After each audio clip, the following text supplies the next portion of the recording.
सुनिए, क्या आप मुझे 100 रुपए दे सकती हैं? नहीं भाई साहब, मेरे पास तो पैसे नहीं है। ऐसा मत कहिए, वो मुझे बहुत ही अर्जेंट मीटिंग में जाना है और मेरे पास कैब के लिए पैसे नहीं है। तो प्लीज मुझे 100 रुपए चाहिए सिर्फ, आप अपनी दिहाड़ी में से दे दीजिए।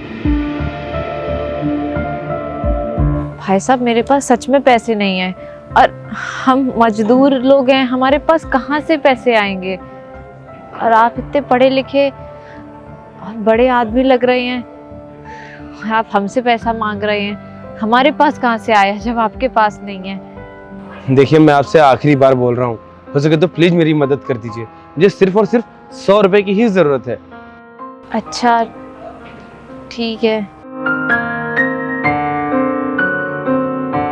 ये मैंने अपने पिताजी की दवाइयों के लिए रखे थे।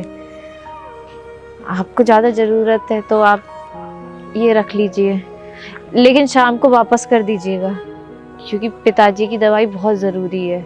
हाँ हाँ जरूर, मैं आपके ये पैसे आपको शाम तक जरूर लौटा दूंगा। Thank you so much. ओ, तूने उसको पैसे क्यों दे दिए? अरे भैया, उनको ज़रूरत थी कितनी, इसलिए दे दिए।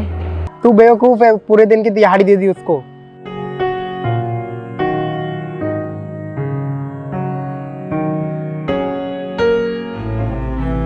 चल तू इस गाड़ी निकाल फटाफट। सर, चलने से पहले मेरा एक सवाल है। हाँ बोल। सर, आप लाइफ में इतने सक्सेसफुल हो, आपके पास गाड़ी है, घर है, सब कुछ है, फिर भी आप उस लड़की से 100 रुपये मांगने गए थे। मैं उसको परख रहा था कि क्या वो लड़की सच में परेशान है या परेशान होने का नाटक कर रही है। मैं कुछ समझा नहीं। हाँ, वो हुआ यूं कि मैं मजदूरी करते करते थक गई हूँ। 2 साल से पिताजी की दवाई करा रहे हैं, लेकिन पता नहीं उनका कैंसर ठीक होगा या नहीं होगा। हर बार डॉक्टर एक नई दवाई लिख देता है, हर बार एक कोई नया टेस्ट लिख देता है। समझ नहीं आ रहा इतना पैसा हम कहाँ से लेके आए। मेरी तो हिम्मत टूट चुकी है बिल्कुल। कुछ भी समझ में नहीं आ रहा है, कैसे क्या करूँगी मैं। पिताजी की दिन ब दिन तबीयत इतनी खराब होती जा रही है, उनको तकलीफ में देख के मुझे भी बहुत तकलीफ होती है। कुछ समझ में नहीं आता है कि ऐसा क्या कर दूं उनके लिए कि जिससे वो सही हो जाए। इतना तो पैसा भी नहीं है कि उन्हें किसी अच्छे हॉस्पिटल में जाके उनका इलाज करा सके। पिताजी की दवाई के चक्कर में अपने बच्चे को स्कूल जाना भी हमने छुड़वा दिया कि जो भी 500 रुपये 1000 रुपये उसकी स्कूल में जाएंगे वो पिताजी की दवाई में लगवा देंगे। अब मुझे कुछ भी समझ में नहीं आ रहा है, अगले महीने में कहाँ से दवाई करवाऊंगी, कैसे करवाऊंगी, हॉस्पिटल का पैसा कैसे भरूंगी, कुछ समझ में नहीं आ रहा है। हॉस्पिटल वाले बोले हैं पैसा जो बचा है वो भर दो और अपने पिताजी को यहाँ से लेके जाओ। यहाँ भी अगले महीने काम बंद हो जाएगा। 3-4 जगह मैंने काम देखा था पर नहीं मिला।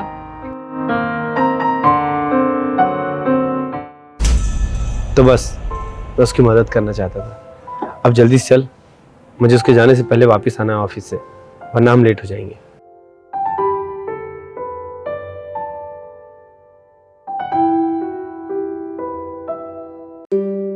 सुनिए,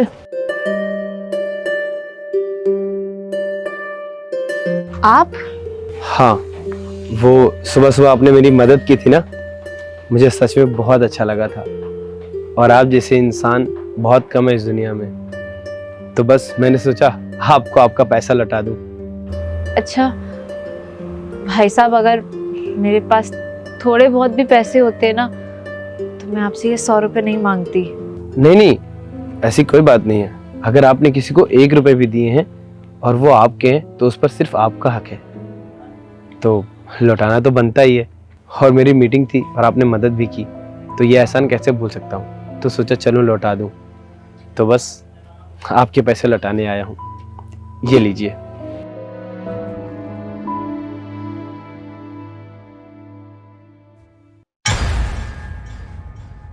इतने सारे पैसे ये मैं आपसे नहीं ले सकती हूँ। नहीं नहीं प्लीज, मैं आपसे हाथ जोड़ के रिक्वेस्ट कर रहा हूँ, प्लीज ये पैसे आप रख लीजिए। ये पैसे मैं आपको नहीं दे रहा हूँ, बल्कि आपके पापा के इलाज के लिए दे रहा हूँ। पर भाई साहब मैंने आपको 100 रुपए दिए थे और आप मुझे इतने सारे रुपए दे रहे हैं। अब मैं ये पैसे आपको वापस कैसे करूंगी? वो जब अपने पति से आप बात करी थी ना, तो मैंने सुन लिया था। आपके पिताजी को कैंसर है और आपके पिताजी काफी परेशान चल रहे हैं। आप हॉस्पिटल में दवाइयों के और बेड के चार्जेस नहीं दे पा रही हो, जिसकी वजह से आप बहुत स्ट्रगल कर रही हैं।